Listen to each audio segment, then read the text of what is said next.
जाने का सफ़र नहीं है, ये मामूल का उतार चढ़ाव है जो उनकी मईशत में होता रहता है। मैं समझता हूँ कि आइंदा साल जीडीपी भी कम होगा और आइंदा साल तक रुपए की कदर भी और गिरेगी और महंगाई और ज़्यादा बढ़ेगी। मौलाना साहब, जो पाकिस्तान तहरीक इंसाफ है वो अपने साथ वफाक में तहरीक चलाने पर मुतफिक है। आप ये भी फरमा रहे हैं कह रहे हैं कि सूबे में भी जान दी हुई, तो क्या पाकिस्तान तहरीक इंसाफ सूबे के अंदर आपकी इस मौक़िफ़ की तायद करती है? तो झगड़ा तो यही है, बताइए, अगर वो इस बात पर आ जाएं जैसे कि एक वक्त में आए थे तो मेरे ख्याल में फिर तो काफ़ी बात आगे बढ़ सकती है इंशाल्लाह। हज़रत अदलिया में बड़ी खतूतबाजी और लेटरबाजी का सिलसिला जारी है, वो बदनामी एक दूसरे को लेके जा रहे हैं अदलिया में। हाँ। और 26वीं तरमीम को तनकीद का निशाना बनाया जा रहा है। बाद जज हज़रात जो है वो हाई कोर्ट की भी है इस्लामाबाद के और सुप्रीम कोर्ट की भी है। 26वीं तरमीम में आपका भी हिस्सा था, तो आप समझते हैं कि मैं तो समझता हूँ कि हमने अदलिया को भी बचाया है, हमने आइन को भी बचाया है, हमने पार्लियामेंट को भी बचाया है, हमने आवाम के हुकूक़ को भी बचाया है, शहरी हुकूक़ को भी बचाया है, इंसानी हुकूक़ को भी बचाया है। अब पाकिस्तान है, इसमें अदालतें हैं, उसमें केसेस आते हैं जाते हैं, देखते हैं वो क्या करते हैं, लेकिन बहरहाल एक बड़े जमहूरी अंदाज के साथ हम आगे बढ़े हैं। बाकी जो अदालत फैसला करेगी देखा जाएगा, फिर उसके बाद तब्सरा किया जाएगा। हुकूमत के खिलाफ पीटीआई ने ऐलान किया है कि हुकूमत के खिलाफ सियासी इत्तेहाद बना रहे हैं, अगर इत्तेहाद बनता है तो क्या चाहिए इसका हिस्सा होगा? मेरे ख्याल में अभी दिल्ली दूर रास्ता ऐसी कोई बात फ़िलहाल नहीं है। ये बातचीत चलती रही है, राब्ते हैं, गुफ्तगू चलती रहती है, लेकिन अभी कोई ऐसी सूरत हाल नहीं है, क्योंकि जमीयत उलमा इस्लाम के जो बराह रास्त तहफ़्फ़ुज़ात हैं अभी उस हवाले से कोई बात न हुई है, न पेशरफ्त हुई है। अलबत्ता रोज़मर्रा के मामलात पर हम बैठते भी हैं और बात भी करते हैं, इत्तिफ़ाक़ राय आता है तो इत्तिफ़ाक़ राय भी करते हैं। अफ़गान ताल्लुकात आजकल बड़ी कशीदा है और बड़ी बातें हो रही हैं उस हवाले से। हमारी तरफ से भी मामलात बड़े ख़राब हैं, उधर से भी इल्ज़ाम ये है कि हमारी हुकूमत लगा रही है कि वहाँ से भी मुदाखलत हो रही है। आप क्या समझते हैं कि ये मसला कब और कैसे हल होगा? और अब तो ट्रम्प ने भी धमकी दी है कि वो हमारा इख्तियार वापस किए। देखिए, ट्रम्प की अगर कोई बात है वो तो ऊट पटांग मार रहा है। कहते हैं गज़ा पर भी हम कब्ज़ा करेंगे और गज़ा को मिस्र में आबाद किया जाए, उर्दू में आबाद किया जाए, फ़लाँ जगह आबाद किया जाए। ये शख्स सिरे से जानता ही नहीं है कि बैनुल-अक़वामी मामलात हैं क्या। जो भी मुल्क को चलाएगा अमेरिका को, तो वो CIA ही चलाएगा, उनके इदारे ही चलाएंगे।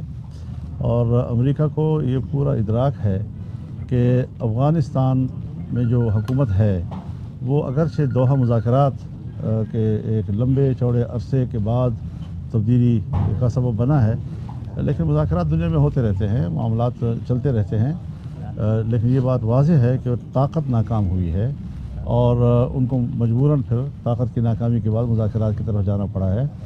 बिल्कुल इसी तरीके से गज़ा पर जो 15 महीने जंग रही है, बमबारी हुई है, उसमें भी इसराइल जंग हार चुका है। और अगर उसकी पुश्त पर अमेरिका है तो जिस तरह अफ़गानिस्तान में शिकस्त खा चुका है तो वहाँ फ़लस्तीन में भी शिकस्त खा चुका है। अगर उसके पुश्त पर नाटो है तो जिस तरह अफ़गानिस्तान में वो शिकस्त खा चुके हैं, फ़लस्तीन में भी वो शिकस्त खा चुके हैं। और रफ्ता रफ्ता आलमी क़ुव्वतों का जो जंगी जुनून है वो ज़मीन बोस हो रहा है और उनकी ताकत का नशा भी उतर रहा है। और हम भी ये समझते हैं कि मामलात जो हैं वो मुज़ाकरात के ज़रिए हल किए जाएँ। फ़लस्तीन की सरज़मीन फ़लस्तीनियों की है और ये तो पहली जंग अज़ीम के फ़ौरन बाद जो दुनिया में शिकस्त खाई यहूदियों ने और हर जगह मार खाई और दरबदर हुए, तो उस ज़माने में अक़वाम मुत्तहिदा की सतह पर करारदाद पास हुई कि ये एक बैनुल-अक़वामी ज़िम्मेदारी होगी कि यहूदियों को दुनिया भर में आबाद किया जाए और ये कि कहीं पर भी किसी मुल्क में जबरी आबादी नहीं होगी उनकी। तो फिर उसके बावजूद जब ये बैनुल-अक़वामी ज़िम्मेदारी थी तो सिर्फ फ़लस्तीन को निशाना क्यों बनाया गया, वहाँ क्यों आबाद किया गया, फिर वहाँ पर जबरी तौर पर क्यों आबाद किया गया, ख़ुद यहूदियों को भी जबरी तौर पर लाया गया, फ़लस्तीनियों की ज़मीनों पर भी जबरी कब्ज़ा किया गया और वहाँ बस्तियाँ बनाई गई। तो फिर ये भी साथ कहा गया कि फ़लस्तीन में आबाद न किया जाए क्योंकि ये ओवर पॉपुलेटेड है और ज़रूरत से ज़्यादा यहाँ की आबादी है। तो इस आबादी में और फिर ये कि फ़लस्तीन माशी लिहाज से कमज़ोर है, तो जहाँ आबादी भी ज़्यादा हो और जहाँ पर माशी लिहाज से भी कमज़ोरी हो, तो उस वक्त तो अक़वाम मुत्तहिदा की करारदाद ये थी और वो एक इस वक्त एक कठपुतली सी बनी हुई है, उनको अपनी करारदादों की लाज रखने की भी उसकी सलाहियत नहीं है। तो ये जो कुछ दुनिया में हुआ है ये एक तरफ़ा हो रहा है, जबर की बुनियाद पर हो रहा है, जुल्म की बुनियाद पर हो रहा है और इस जुल्म की क़यादत अमेरिका कर रहा है। आपने बात की कि आज का दिन बड़ा तारीख दिन है और बदतरीन दिन है, तो दूसरे लोगों उनका कहना ये है कि इस मुल्क के अंदर कभी इलेक्शन शफाफ नहीं हुई। तो क्या आप भी समझते हैं कि इस मुल्क के अंदर جو عام انتخابات مختلف ادوار میں ہوئے وہ شفاف نہیں تھے. اگر وہ شفاف نہیں تھے تو پھر آج کی بات ہم کیوں کر رہے ہیں؟ پچھلے انتخابات کی بات کیوں نہیں کی جا رہی؟ حضرت کبھی تو روکنا پڑے گا. ہماری کتابوں میں لکھا ہے تسلسل باطل ہے. تو ایک تسلسل کو کہیں تو توڑنا پڑے گا اور عوام میں یہ شعور بیدار کرنا ہوگا اور قطعی طور پر یہ بات طے کرنا ہوگا کہ اب مزید یہ سلسلہ نہیں چلے گا. ہماری کوئی اسٹیبلشمنٹ کے ساتھ ٹکراؤ تصادم نہیں ہے، لیکن میرے حق پہ تو قبضہ نہ کرے، غریب آدمی کے حق پہ تو قبضہ نہ کرے.